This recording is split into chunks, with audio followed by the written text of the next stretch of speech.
Assalamu alaikum. Today I am speaking to you as Saad Rehman, not as Ducky Bhai. I don't want anyone to think this video is meant to justify the FIR filed against me. I am only here to apologize. If any of my content has ever negatively affected anyone, I apologize for it. My intention has always been to entertain people, to give something new, and never to hurt anyone. But if unknowingly I ever posted anything that harmed someone, then I apologize to the entire nation. I want my case to be handled by the court. I am fully cooperating with the court, and whatever the judge decides, I will accept it. I just want to tell you the experience that my family and I went through during the past 100 days. August 16th, 2025. I woke up very happy that day. We had invited guests to our home. There was a dinner arranged. Friends came over. We laughed, talked, ate, and enjoyed everything. When the guests left, Arub and I started packing because we had to go to Malaysia for a government event. One man and one woman were selected from all of Pakistan. I was selected among the men. I was extremely happy. We hurried with the packing, not knowing that the moment we stepped out of the house, the hardest time of my life was about to begin. We reached the airport, got our boarding passes, and went to immigration. There, the officer asked, "Do you have any FIR against you?" I said, "No." Then he asked, "Any issue with cybercrime?" I said, "No." He said, "Please come with us." Arub and I were confused. I messaged my friend Zia that we might not be able to fly, so he should bring the car. 5 to 10 minutes later, the immigration officers took our mobile phones and asked us to put them on airplane mode. They told Arub she could still go to Malaysia if she wanted. Arub said, "No, if Saad isn't going, I'm not going either." I regret this even today. I should have let her go. The arrest. After about half an hour, the immigration officers took us to a room. We thought our flight was cancelled and we'd just travel the next day. But after 1 hour, the NCCIA team was standing outside. They handcuffed me. Arub was crying. They put me in a vehicle and took me straight to the NCCIA office in Gulberg. The investigation begins around 11 p.m. We reached the office. My handcuffs were removed. 6 or 7 officers were sitting in front of me. They began asking about my past promotions of different apps. Right then, I realized my issue was related to that topic. I gave them my 3 mobile phones, passwords, Gmail, my laptop password, because I had nothing to hide. But they still took a 23-day remand, even though I had given them everything in 23 minutes. The investigation went late into the night. When the officers left, a private man entered the room. He tried to scare me. ISI is after you. MI is after you. Everyone is coming for you. But if you cooperate with us, we'll stand with you. Then they locked me in a holding cell. First night in the cell. It was my first time ever in a lockup. I couldn't sleep the entire night. The next morning, they took me to court. The judge granted a 2-day remand. The next day, during the investigation, something happened that I will never forget. Additional Director Sarfraz Chaudhry's violence. When I entered his office, he was there with 5 officers. He started shouting at me. "Which app are you the country head of?" "Your mother's." "Where does your money come from?" "What does your father do?" I kept trying to explain, but in anger he slapped me hard across the face. Then again, and again. I stood there helpless. Then he video called a 7-year-old child and slapped me in front of the kid and said to him, "Look, this is the Ducky Bhai whose videos you watch. See what's happening to him now." It was the most humiliating moment of my life. The demand for bribe. Later, a private man hinted to me, "Pay the money and your problem will be solved. Otherwise, your life will be destroyed." He said, "Your case will be solved in 7 or 8. I thought he meant 7 to 8 lakh rupees. He said, "No, 7 to 8 crores." I said I didn't have that. Then they forced me to open my Binance account, forced me to close trades, forced me to convert my coins to USDT, and then said, "Transfer these 326,000 USDT to this wallet." That wallet did not belong to the agency. It belonged to my investigation officer, Shoaib Riaz. It was 9 crore Pakistani rupees. The truth about the 326,000 USDT. When I transferred 326,000 USDT, worth roughly 90 million PKR, into that wallet, it was not an FIA account, not an NCCIA account, not a government account, and not an account approved by any court. It was the personal crypto wallet of my investigation officer, Assistant Director Shoaib Riaz. After forcing me to close my trades, after causing me losses, after converting all my coins into USDT, they made me transfer my entire investment into his personal wallet. Then I was thrown back into the holding cell with no receipt, no explanation, no paperwork showing this was any government seizure. When the entire NCCIA found out, the next day, every employee inside the NCCIA office learned that my IO had transferred 9 crore rupees from my wallet into his own. Private staff, section officers, other officials, everyone knew. The IO thought I had leaked the information. He panicked, thinking he'd get caught. He immediately presented the money in court as recovery and made the media run stories like, "We have recovered 326,000 USDT from Ducky Bhai." But their intention was never recovery. Their intention was to eat the money. I had spread the truth inside the department, and for that I got slapped more, abused more. But I had spoken the truth, a new tactic to silence me. My family was called to the office repeatedly. Arub and my mother were threatened. "We will include both of you in the FIR as well." They confiscated Arub's phone. I gestured to her, "Stay quiet, endure it. We can't fight right now." At home, after talking to a lawyer, Arub took pre-arrest bail the same day. When that news reached the department, they summoned us again.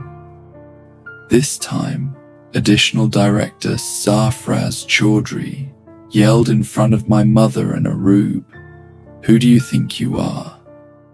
You got bail. We'll file a new case for 5 rupees and arrest you anyway." He then took out his phone, opened WhatsApp, typed "judge" in the search bar, and showed chats with multiple judges saying, "Look, all of these are mine. I am the judge here. I am the lawyer here. Go get bail. we will still arrest you. My mother and Arub had tears in their eyes. They were terrified. I just kept saying, let time pass. Don't say anything. The price of the bribe, 6 million rupees. When they realized we couldn't pay 7 to 8 crores, they came up with a new demand. If you want us not to arrest Arub, bring 10 million rupees. But our bank accounts were blocked. Mine, my wife's, my parents', my brother Zia's, even my younger cousin Manib's, under 18, even my grandfather's, 80 years old. We had no access to a single rupee. Friends refused because of the massive amount. Eventually, my uncle flew in from abroad and lent us 6 million rupees. My brother delivered the money to the officials.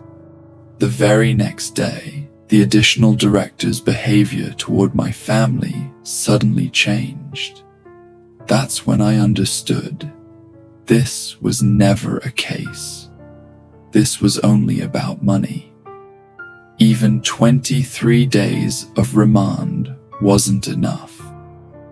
My total remand lasted 23 days, the longest remand in NCCIA's history. I was so mentally exhausted that I told the judge, "Sir, if they want more remand, give it to them. Let them investigate. I will endure it." But even after 23 days, they demanded more money, 3 million rupees to send me to jail, judicial. When my friend asked the IO what the plan was now, he said, "We have 4 more FERs ready. If you bring 15 million, we won't file those. We also have a woman's case prepared." Hearing this, I broke down. I told my friend, "This will never end. If we give in once, they will ask every week. Need electricity? 5 million. Need water? 4 million. I said, "Block all their numbers. I am not giving a single rupee now." My father's pain. My father has heart disease. His surgery was delayed because our accounts were frozen. I cried in front of Sarfraz Chaudhry and said, "Sir, my father is a heart patient. You've blocked the money needed for his treatment." But he kept laughing, mocking, and insulting me. My family was pushed to the brink of emotional collapse. Finally, jail. After 23 days of remand, I was sent to jail. On September 9th, 2025, I entered a jail cell for the first time in my life. It was a tiny room. The toilet was in the corner, with only half a wall, open from the top. The fan was installed so high that even if someone wanted to hang themselves, they couldn't. I found an empty water bottle, filled it from the tap, wrapped it in my shirt, and used it as a pillow. For 3 days, nobody came to meet me. The first meeting, through glass. On the 3rd day, I was called for a visit. My mother, Arub, and Zia were standing there, but a thick glass separated us with 2 telephones. I picked up the phone. Arub picked up the other. She stayed silent for 2 minutes. Then, crying, she said, "Saad, what has happened to us?" I whispered, "Ro, I don't know. I don't understand a single thing." And Zia took the phone and said, "One of your friends came. He wrote down everything. where the money went and how. What should we do now? I understood immediately. The same person I called Big Brother was helping us. 10 days later, another visit, but this time, Big Brother arrived. 10 days later, a slip arrived again. Saad Reman, Mulakat, meeting. I thought my family had come again, but this time, Big Brother was standing on the other side of the glass. He picked up the phone and said, "How are you, Ducky?" I said, "Sir, I'm okay." He said, "Why were you crying in front of your family?" "I went to your house. Your mother said you were crying inside. It's jail. So what? Don't make your family worry. Smile when they come to meet you." I said, "Sir, I try, but everything shows on my face." He said, "I visited your home. They were all worried. But don't stress anymore. If any news comes out in the next few days about you, don't panic. Don't tell anyone anything. Only inform your family not to worry."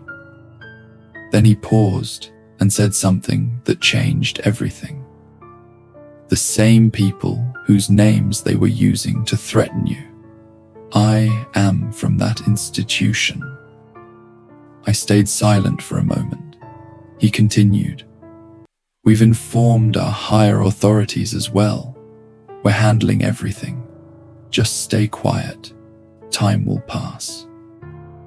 There was confidence in his voice. I understood that the matter had now gone far beyond NCCIA. Suddenly, everything turned around. Soon after, the news broke that changed the entire case. NCCIA Additional Director Sarfraz Chaudhry. Suspended media headlines began. Officer who handled Ducky Bhai's case suspended. Sarfraz Chaudhry accused of misuse of power.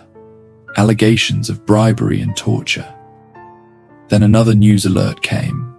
Case registered on the complaint of Ducky Bhai's wife, Arub Jatoy. The VR included 8 NCCIA officers, Shuaib, Riaz, Sarfraz Chaudhry, a private frontman.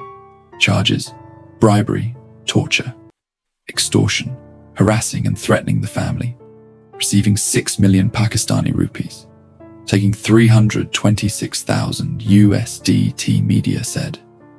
Those who were investigators yesterday are standing as accused today.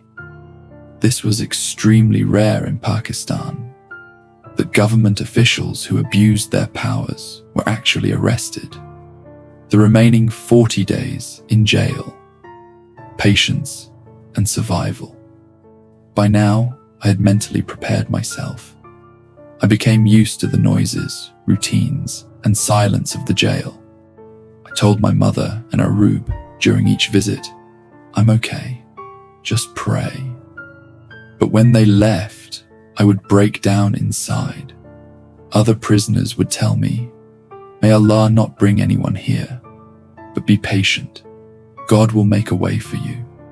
And truly, a way was being made. Outside, Big Brother and my family had turned the entire case around. Finally, my release. One day, the jail in charge came to my cell and said, "Saad, pack your things." I was shocked. They brought me outside and told me, "Your bail has been approved today." For the first time in 100 days, I breathed free air. I looked at the sky. I felt freedom. Outside the jail gate, my mother, Arub, and Zia were all crying. Tears came to my eyes too. The first words I said, after freedom, I said, "Allah saved me. My family didn't abandon me, and truth always wins in the end." What happened afterwards? The outcome: Sarfraz Chaudhry suspended, Shuaib Riaz arrested frontman, arrested other officers under investigation. The 6 million rupees we paid as bribe added to the case 326,000 USDT. Entered into court records, full file, opened for blackmailing, torture, and misuse of power. The entire system turned against the people who once believed they were untouchable. After coming out of jail, I stayed quiet. I didn't speak to the media at all, because my lawyer had told me, "Saad, don't say anything right now. Just stay with your family." I hugged my family. Arub was crying, and she said, "It's over now. It's finally over." I said, "Yes, now we leave everything to Allah." Those 100 days changed me. What was my biggest mistake? I always believed I haven't done anything wrong, so nothing will happen to me. But the system doesn't work like that. When power falls into the wrong hands, the innocent becomes the criminal, and the guilty becomes the judge. I learned this lesson. Speaking the truth is not enough. You must be able to prove the truth. And during those 100 days, every single day, every single night, I prayed the same thing. "Oh Allah, please take me and my family out of this trial." Allah gave me strength. My family never abandoned me. And then the day came when the very people who tried to break me were arrested themselves. The officer's arrest, the real face of the system.